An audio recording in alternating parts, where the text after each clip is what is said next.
মুতিনি চুটিনি আয় তো আয় দিয়ে লাড্ডুর নখ কাটিং হচ্ছে। দিয়ে মামার বাড়ি চলে এসেছি গেল নখ কাটতে। ওর নখ কাটতে আমি খুব ভয় পাই। তাই না দেখে এখানে তো কোনা আছে, তাই না দেখে কত লক্ষ্মী ছেলে। ও ফিল করছে ওর নখ কাটিং চলছে। হাত দিও না বাবু, হাত দিও না। ও বুঝতে পারছো নখ কাটিং চলছে। দেখো এমনি সময় ছটফট করে, দেখো চুপ করে রয়েছে। মাথায় বুদ্ধি আছে ছেলের। এত শান্ত বাচ্চা তোমরা কেউ দেখেছো? হ্যাঁ না তো, চুপ করে রয়েছে। ও কিন্তু বুঝতে পারছে কিছু একটা হচ্ছে।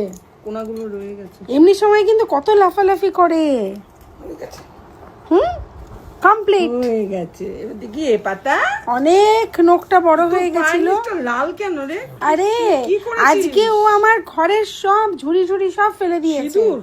এবারে হ্যাঁ সিঁদুর টাইপের কিছু একটা ছিল। এই যে হাসছে হাসছে, সব ফেলে দিয়েছে।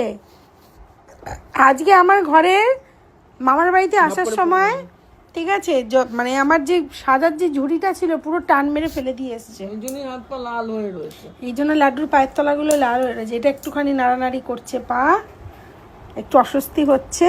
তার জন্য লাড্ডুকে এখন একটা জিনিস দেবো। এই যে এই বিস্কুটটা লাড্ডুকে খাওয়াবো।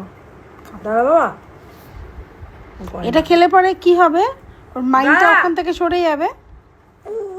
পা তুলে দিচ্ছে। তো যেহেতু নেলস আমি কাটতে পারছি না, আমি ভয় পাই। কারণ আমার বাড়িতে যে মেয়েটি থাকতো ও কাটতে গিয়ে একবার ব্লাড এসে গেছিলো লাড্ডুর, তারপর থেকে মামিই কেটে দেয়। তো যেহেতু মামিমার শরীর ভালো না, তাই আমাদেরকে মামার বাড়িতেই আসতে হয়েছে।